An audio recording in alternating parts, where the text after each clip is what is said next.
अस्सलाम वालेकुम, मैं हूं गौहर सियाल। नाज़रीन किराम, सबसे पहले एक बड़ी न्यूज़ रखते हैं। ये हकीम है जनाब, बुजुर्ग आदमी है और बड़े मशहूर हैं। रावलपिंडी से इनका ताल्लुक है और इनकी बीवी के साथ एक मुबैना ज्यादती का वाकया सामने आया है। ये वाकया क्या हुआ है, इसकी पूरी तफसील आपके सामने रखेंगे और ये वाकया में कौन कौन लोग मुलव्वस निकले हैं। बीवी को रात गए तक किन लोगों ने नशा आवर उसके शौहर हकीम बाबर को और उसकी बीवी अंबर को क्या मंशियात किस्म की कोई चीज मिलाकर उसको नशा दिया गया है और नशा देकर कहां पे ज्यादती की गई है।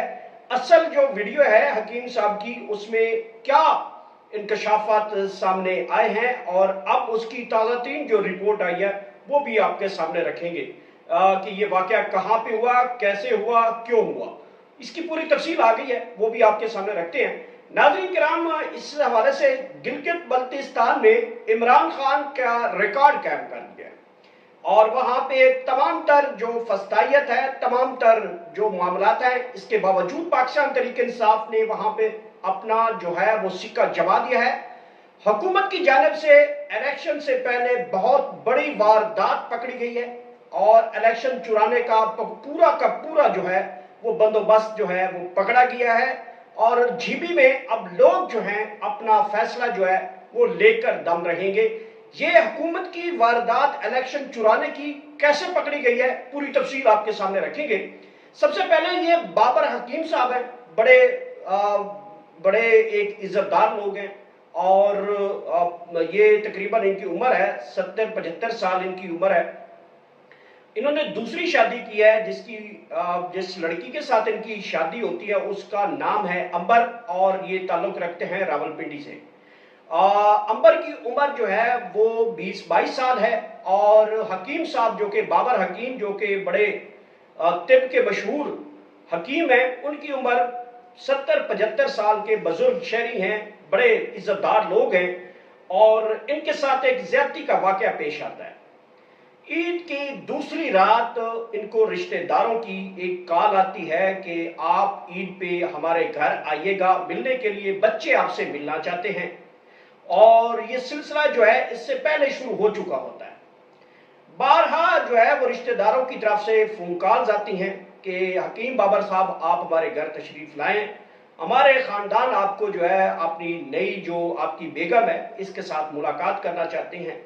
तो हकीम बाबर उनको टाइम दे देता है ईद की दूसरे दिन। हकीम बाबर साहब यहाँ से ईद के दूसरे दिन रावलपिंडी से रवाना हो जाते हैं, उनके साथ उनकी बेगम मोहतरमा होती है और वो जाके समड़ियाल यानी कि सियालकोट जो है वहां जा पहुंचते हैं। वहां पे उनका इस्तकबाल किया जाता है। शाम हो जाती है और वो हकीम बाबर को एक घर में ले जाते हैं और उस घर की तमाम तर खवातीन उनके साथ मिलती हैं, बैठक होती है, सब कुछ होता है, खाना खिलाया जाता है और खाना खाकर सब अपने अपने कामों में मशगूल हो जाते हैं। रात के तकरीबन 12-1 बज जाता है तो उस टाइम जो है वो जूस की ऑफर दी जाती है। जब ये जूस की ऑफर दी जाती है तो हकीम साहब को कहा जाता है, हकीम साहब बार बार जो है वो इसरार कर रहे हैं कि जनाब मैं जूस नहीं पी सकता, मैंने खाना बहुत ज्यादा खा लिया है। रात को वहां पे उनको रोक लिया जाता है कि आज रात हमारे साथ रहे और सुबह जो है आप अपने घर चले जाइएगा। हकीम साहब इसके ऊपर राजी हो जाते हैं। 12-1 बज जाते हैं। तो जब 12-1 बज जाते हैं तो जो मेहमान होता है वो भी इनका कोई रिश्तेदार होता है, लेकिन शैतान होता है, उसके ज़हन में शैतान चल रहा होता है। तो 12-1 बजे वो जूस की ऑफर करते हैं। तो जूस की ऑफर में हकीम साहब जो है वो कहते हैं कि नहीं, मैंने बहुत खा पी लिया है। और उसके बाद हकीम साहब जो है उनको जो है वो पुरइसरार जो है उनको इसरार किया जाता है कि जूस पिए और हकीम साहब जूस पी लेते हैं और उनकी बेगम को भी पिलाया जाता है। वहां भी उनकी बेगम की एक स्टेटमेंट आती है कि मुझे उन्होंने कोई कोक में कोई चीज मिला के दी है, मतलब वो समझते हैं कि कोई कोल्ड ड्रिंक होती है और उसमें कोई चीज उन्होंने मिलाई है जिससे मेरी भी हालत गैर होना शुरू हो गई थी। और हकीम साहब को जैसे उन्होंने पिलाया तो घर की बिजली का स्विच जो है वो काट दिया जाता है और कहा जाता है کہ इस घर की बिजली खराब हो गई है, लिहाजा आप मियाँ बीवी जो हैं वो साथ वाले घर की लाइट है वहां पे चले जाते हैं, तो वहां पे जो है वो रात गुजारा करेंगे। अब ये शैतान नुमा जो भेड़िया होता है, जिसने ये सारा प्लान सजाया होता है, जो नशा आवर चीज मिला रहा होता है, मैं नशा आवर तब कह रहा हूं क्योंकि कुछ ऐसे सिम्टम्स आ रहे हैं मुबैना तौर पे, जो कि हकीम साहब की वीडियो से ही हम एज्यूम कर सकते हैं। जो सिम्टम नजर आ रहे हैं वो जहर के बज़ाहिर नजर नहीं आ रहे, अल्लाह ताला उनको सलामत रखे, लेकिन जिस अंदाज से वो बातचीत कर रहे हैं, जिस तरीके से वो हॉस्पिटल के बेड के ऊपर अपनी गुफ्तगू कर रहे हैं, जिस तरह उनकी जबान में जो है वो लड़खड़ाहट है या वो बोल नहीं सकते, ये अमूमन उस शख्स के साथ होता है जिनको नशा आवर चीज पिलाई जाती है, और उसके जो सेल होते हैं, जो नर्व होते हैं, वो काम करना छोड़ जाते हैं, लेकिन दिमाग जो है वो बार बार कंट्रोल करता है जबान के साथ, बोलने के साथ, लेकिन वो बोल नहीं सकता। तो हकीम साहब के जो बेसिक बुनियादी तौर पे जो बुनियादी चीजें हमें उसमें नजर आ रही हैं, वो बेसिकली उनकी जिस तरीके से वो बात कर रहे हैं उससे अंदाजा लगाया जा सकता है कि उनको कोई नशा आवर चीज पिलाई जाती है। रात तकरीबन 1:30 बजे मियाँ बीवी को दूसरे घर में लाया जाता है और कहा जाता है कि यहाँ पे आप आराम कर लें, और जब वो उस घर में आता है तो फिर उनको एक और कोई मशरूब जो है वो पिलाया जाता है। ये बकौल जो है वो हकीम साहब के, जब वो पिलाया जाता है तो उससे उनकी हालत गैर हो जाती है, वो वहां पे सो जाता है, या वल्ला वहां पे जब उसकी हालत गैर होती है तो वो वहां पे शोर ववेला करने की कोशिश करता है, लेकिन वहां पे रात 1:30-2 बजे का टाइम हो जाता है तो कोई भी उनकी मदद को नहीं पहुंचता। बेलाखिर हकीम साहब वहां से भागने की कोशिश करते हैं और बमुश्किल से वो अपनी गली में यहाँ पे पहुंचते हैं और वहां पे वो शोर डालते हैं और लोगों को बताने की कोशिश करते हैं कि मेरे साथ कोई ऐसी ज्यादती करने की कोशिश की जा रही है, मेरे साथ कुछ पिलाया मुझे गया है जिसकी वजह से मेरी हालत गैर हो जाती है। नाज़रीन किराम, उसकी बीवी जो है वो उनको उसी घर में जहां पे उसने लाइट वाले घर में रखा गया, और वहां पे अब ये रिपोर्ट बाद में आएगी, वल्ला अल्लाह ताला उनकी इस्ते महफूज रखे। बहरहाल जो सिचुएशन जिसके लिए क्रिएट की गई है, जो कि एक पूरा वाकया जो बता रहा है, उसमें तमाम तर जो एविडेंसेस या फिर जो जिस तरीके की बात आगे बढ़ रही है, उससे लगता यह है कि हकीम साहब को नशा आवर चीज पिलाकर उनकी बेगम व मुहतरमा से, अंबर से जो है वो ज्यादती करने की कोशिश की गई है या ज्यादती कर ली गई है। लेकिन अब दूसरी तरफ चूंकि ये ज्यादती की खबरें जो होती हैं, एक तो आप ज्यादती की दूसरी तरफ समझ लेते हैं, लेकिन किसी के साथ जुल्म ज्यादती भी होती है, को दूसरी ज्यादती करने की कोशिश की गई है। तो बहरहाल हकीम साहब को रात को तकरीबन 2 बजे के करीब हॉस्पिटल लाया जाता है। उसकी बेगम की हालत भी गैर होती है, चूंकि इज्जतदार लोग हैं वो इन चीजों से परहेज करेंगे। जाहिर बात है अगर उनके साथ कोई जुल्म ज्यादती दूसरी तरह से हुई है, जो कि शैतान के नुमा भेड़िए के एक दरिंदे के अंदर पाई जा रही थी, अगर उस किस्म की हुई है तो जाहिर बात है वो इज्जतदार लोग हैं, वो अपनी इज्जत की खातिर कोई ऐसी बात तो सामने नहीं लाएंगे।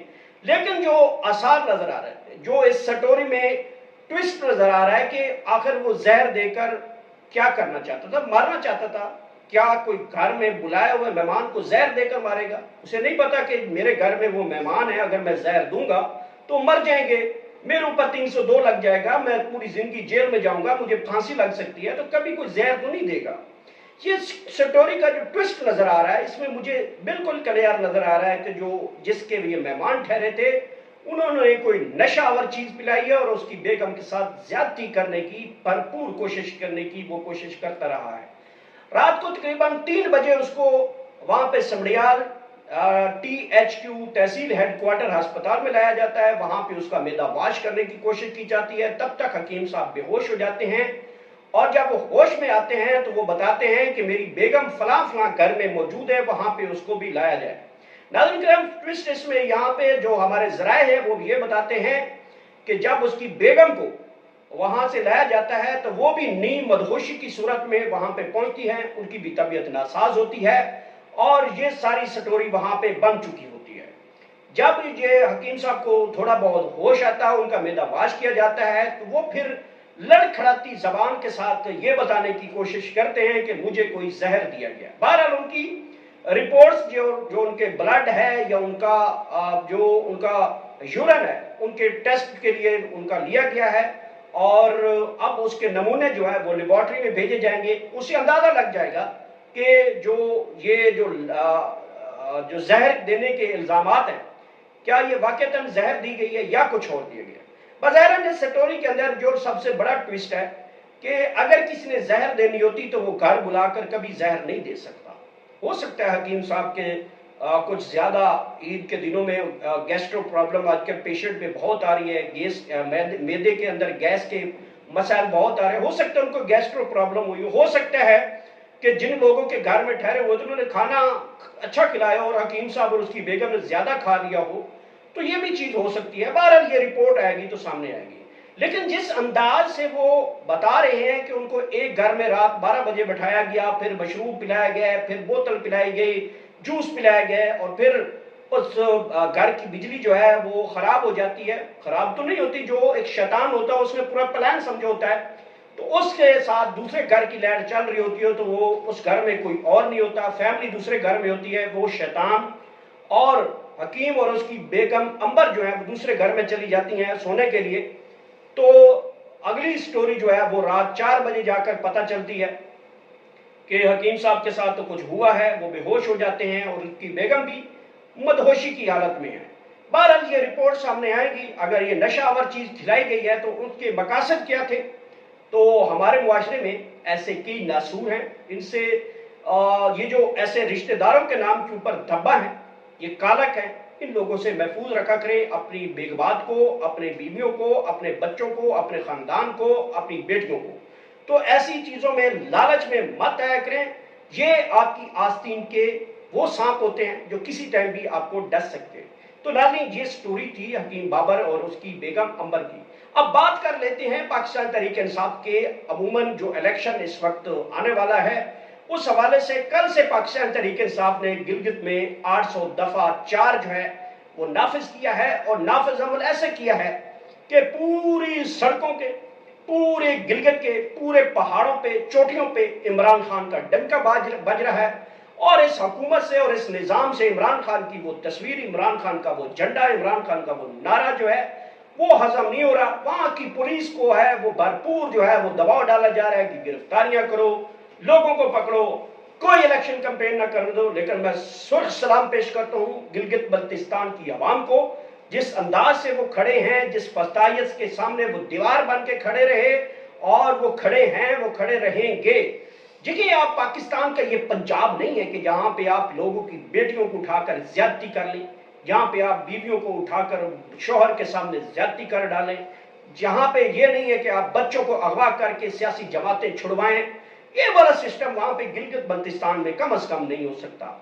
ये सूरत हाल कभी आप कश्मीर में नहीं कर पाएंगे, ये सूरत हाल कभी आप KPK में नहीं कर पाएंगे, ये सूरत हाल कभी आप बलूचिस्तान में नहीं कर पाएंगे।